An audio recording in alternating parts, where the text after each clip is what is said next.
What's happening, everybody? This is Dave, and I just wanted to kind of take a few moments to do a quick devotional and just share some thoughts this Sunday, August the 2nd, for City of Refuge. We've been still not meeting regularly right now because of our wonderful ongoing, and that's in quotes, wonderful, pandemic that we're experiencing with COVID-19. And, we have the added bonus here in Florida this weekend of having a tropical storm.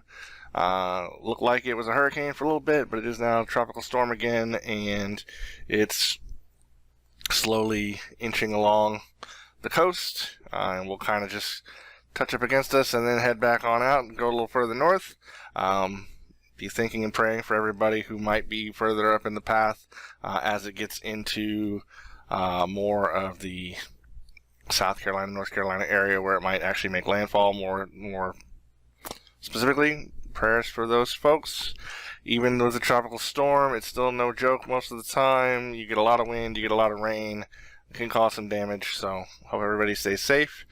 But yeah, I wanted to just take a few minutes to talk about some things that I've been thinking about over the last couple of weeks as we're still in our pandemic type time and we're still kind of isolating or trying to maintain good social distancing and wearing masks and all the fun stuff that comes along with that. Not really here to talk about how you feel about it one way or the other, but we're going to make it through this stuff. I'm excited because there's a concert we're going to get to watch over the internet next Sunday for Frank Turner and the Sleeping Souls. That's going to be a good time. I'm really excited to get to see that. For those that do know me, or if you know this, but those of you who may not, who may see this and don't know me very well, I live for live music. I love to go to concerts. I love to get out and see bands play in a live setting because there's just something else that really draws me to that. It really is life-giving to me in some ways. It keeps giving me energy to keep going forward and keep doing that. So in a natural way. So to not be able to do that, I haven't gone to a concert since January. It starts to wear on me a little bit. So I am excited, even though watching one online, that simulcast from England is not going to be the same as being there live at the show. It's still a band that I really love, and I'm looking forward to seeing that. I digress. But yeah, there's lots of really interesting things that we're dealing with right now in 2020 in the stuff that we're dealing with. And not only are we having a tropical storm this weekend, and we've been dealing with the pandemic since really the first part of the year, really kicking into March. 2020 is also an election year in the U.S. And really just we've gotten to where we're starting the cycle of, hey, it's time to start, bombarding us with advertisements in the mail, and every time if we watch television or if you're on YouTube or watching something online, the ads are everywhere, and they're going to start getting more and more ridiculous. They're going to start to get more and more, volatile in their attacks on each other. And I'm so tired of it in the U.S. especially.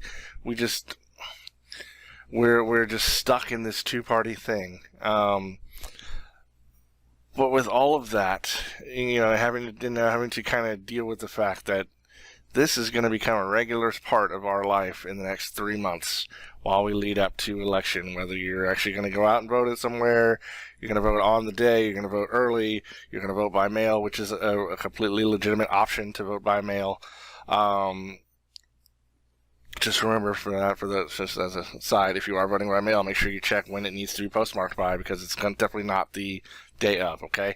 So, at any rate, we're going to deal with a lot of that kind of anxiety and just kind of rhetoric and vitriol that's going to be associated with everything leading up to that election day. And, I really feel like as Christians, and as people who are trying to follow the Lord, we kind of get put in a tough spot And I feel like, sadly, and I mentioned this week at Bible study, we've been going through Matthew, and we're in chapter 9 currently in Bible study, and that's a plug if you're in the Melbourne Palm Bay area and you'd like to join us. We meet at 6:30 p.m. You can send me a message directly. I can give you information about it. We would love to have you. We have a meal, and then we have a Bible study. And we're going through Matthew, and Matthew is really great at providing kind of a high level of the things that are happening in Jesus' ministry. But I mentioned something this week that kind of made it, so basically is the idea that there's a lot of folks that are kind of more ascribing to churchianity rather than Christianity. And when I say churchianity, I mean people are really just kind of, they're frustrated right now that they can't be in their buildings, or they can't believe that someone would say in their worship that, maybe singing is not a great plan indoors because of how it can spread things. And you're being confronted with the idea, having to be confronted with the idea that we've always said the church is not a building, and that worship is more than just the music and the singing. And we're starting to see that people, while they say that, are not necessarily walking that. Not only that, in the idea of it's like they're more concerned about a building or an order of service and being able to do what we've always done. There are a lot of things where the church as a whole, the church in America in particular, and probably in other places as well, but definitely in America, the church has become more of a political agent than, a place of worship and fellowship and directing and guiding people in their spiritual walk and their life, and bringing God and Jesus into the reality of their everyday, which is what it is supposed to be. It is supposed to be the place where we end up going as believers and get connected and get refreshed and get taught, so that we can actually apply those things to our lives as we walk them out and bring the kingdom to earth, as we so often pray and recite in a rote prayer, even though it was never meant to be one, in the Lord's Prayer, your kingdom come, thy will be done on earth as it is in heaven. We want it to happen here and now. That is what we're supposed to be trying to do, bring the kingdom into the here and now, in the way that we interact with people, the way that we interact with each other, the way that we show that we love, the way that we love Jesus, the way he loved us, that we are supposed to be, mirroring and putting out into the world. And in certain sects, I feel like that's not the way that church is for people right now. I feel like a lot of people get stuck in whether, in a cause, this cause is that cause, and it could be, doesn't matter what side of your supposed line that you fall on. There are ones that are so, hyped up to do these things to make the changes that they're forgetting to actually keep Jesus in their life. And then there are the others that are fighting so hard to keep things as they've always have been and bring back these supposed glory days, whatever those might have been. And they're forgetting that God wants you to move forward. Jesus is asking you to walk with him, not to stay stuck in some imagined past that you might have had. And there's a lot of politics. There's a lot of the church being used to further agendas for people. We're not just, we're a demographic. It's a target. They are being used to further whatever somebody feels like the moral majority might be. And I don't think that that's what was intended, especially when it comes to politics. We were really never, as a group, the church, the actual church, was not meant to be a vehicle for those politics of any particular nation. That's not what we're for, because we are actually part of our separate kingdom. We are actually part of the kingdom of the Lord. We are not necessarily supposed to be hard-lined into all of the other stuff in whatever nation we might be a part of. That does not mean that you don't keep yourself informed about what's happening in the nation that you're living in. It doesn't mean that you don't participate in elections. It doesn't mean that you don't look at issues and try to make a change and do those sorts of things. What it does mean, however, is that our allegiance is supposed to be to Christ, barring, and above and beyond anything else. And I really want to kind of highlight something that I feel goes along with this in Matthew in chapter 5, because I think that a lot of folks are, especially as we move closer and closer to our national election, that miss this because it all of a sudden becomes an us versus them. We're trying to do this. Those people are bad, blah, blah, blah. And I really want to highlight this. And so I'm going to read out of chapter 5. So Matthew chapter 5, verse 43. I'm reading out of the New King James. It says, starting in verse 43, it says, "You have heard that it was said, you shall love your neighbor and hate your enemy. But I say to you, love your enemies, bless those who curse you, do good to those who hate you, and pray for those who spitefully use and persecute you, that you may be sons of your Father in heaven. For he makes his sun rise on the evil and on the good, and sends rain on the just and on the unjust. For if you love those who love you, what rewards have you? Do not even the tax collectors do the same? And if you greet your brethren only, what do you do more than others? Do not even the tax collectors do so? Therefore you shall be perfect, just as your Father in heaven is perfect." I want to, with that piece, I want to just kind of encourage you guys. It's like,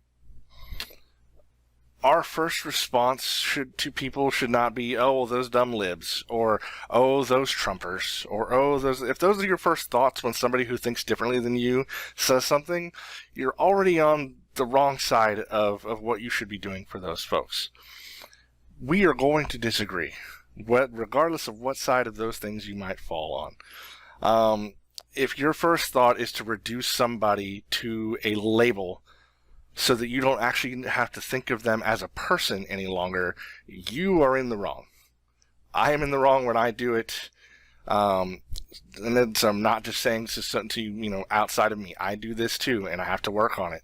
If we're reducing people to labels, we no longer have to think of them as an actual person. And that is not okay, because they are all image bearers. They are all people who are loved by God and loved by Christ, who Christ wants to build a relationship with. And your first response to a president that you may not like should not be to rail and rally against him. Your first response should be, have I prayed for this person today? Did I actually spend some time in prayer? Because I should be doing it as a part of my regular day anyway. Has part of that prayer life included praying for the leaders of my country, my region, my state, my city? Have I been doing those things? And I hope that you have been. And if not, I hope that you take this as a challenge, that this is something you should be doing as part of your everyday. Your first response should not be to say, "Oh gosh, I hate this person. They're so terrible." That may be true. Hate is a very strong thing, and honestly, if you're spending more time hating Donald Trump or Joe Biden or any of these if you're spending your time hating those people because you don't like what they do, you are missing what Christ is calling you to. And that is a challenge to all of us. If you are spending your time as Christians who are supposed to be known by the way that we show love, and that part of you is just going to say, "Well, I hate this person," then you are not showing Christ to the people around you. You might feel good about it. You might get some pats on the back from other people who feel the same. You might get to sit in the echo chamber and have a nice time having a conversation about how much you agree with each other, about how much you hate this person. And at the end, you have not been Christ-like, and you have not shown Jesus. And I know this sounds harsh, and I'm not trying for it to be harsh. I'm just trying to actually make it feel real in the moment, because the speech is not just to anybody else that happens to hear it. I should be looking in a mirror telling myself the same things too, because I fall into this sometimes, and it's not okay. We should not be reducing people to labels so that we can just kind of overwrite anything else that we might have to, that means I don't have to have a conversation with you. If I can just write you off as some whatever nut job, then I don't really have to engage with you. I don't have to actually get to know how I can show Jesus, how I can love you the way that Jesus loves you in that regard. So yeah, that passage really strikes me. It's like we should be praying for those who we would consider enemies. We should be praying for those who persecute us, because that's what we are called to. We are not called, because that is actually moving back to what the heart of the law was. And we've talked about this before, but again, the greatest commandment is to love the Lord your God with all your heart, mind, soul, strength. The second greatest commandment is to love your neighbor as yourself. And all of those people are your neighbor, and you should be showing them love. And again, I am not saying that you don't look at the issues and vote the way that you feel led to vote, or to address the issues because you feel like this is something that should happen. You should absolutely do those things. You should get out and vote. You should embrace and champion causes that you want to see a difference made in the world. Just remember that while you're doing it, you have an ultimate cause as a follower of Jesus to show that love to everyone you come in contact with. You have an obligation as someone who is carrying the light for Christ to actually be light and be salt in the world, to be somebody who's making a difference. And that should override any other cause or thing that you're doing in your life. It should direct it. It should guide it. When you're doing those things, that should be something that people see in you at those times. So I really just encourage you guys, I'm going to close out here. I really didn't intend for this to be terribly long. Make sure that you're praying for your leaders. Make sure that you're praying about the choices that you're going to make for who might lead us going forward. Make sure that your first instinct is not to cut somebody down or tear somebody down to a label that you can put a box around and then just sort of treat them within that box. That's not who Jesus was. That's not what Jesus did to us. That's not what Jesus did to the people that he came in contact with. He found them and met them exactly in the moment that they were and brought them into the fullest thing that they could be. And that is what our instinct should be as image bearers, as people in the image of Christ, in the image of God. We are sons and daughters of the Most High. We have been adopted into the actual kingdom with him, and that's amazing. And I can't wait to get to the point where we are actually in that presence all the time. And that's who we are. And, and that's what is life, everlasting at that point. But while we're here, we need to actually start making a difference. And the first way to do that is to stop going along with the stream that says what all of the horrible things that other people do, and start loving people. And start praying for people, especially for the people who we don't agree with, especially for the people that might be seen as enemies in our life. Lord, that we would be praying for them. We would be praying that God would show us a way to interact with them that shows them the light and the salt and the just the love that Jesus has for them, that we would be that. All right, so that's my encouragement to everyone.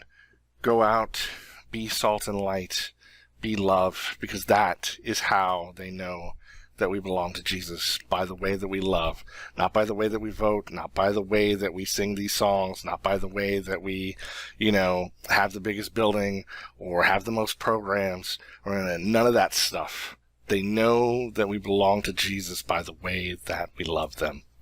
Thank you so much. Have a great one, guys. Be safe, and we'll see you soon.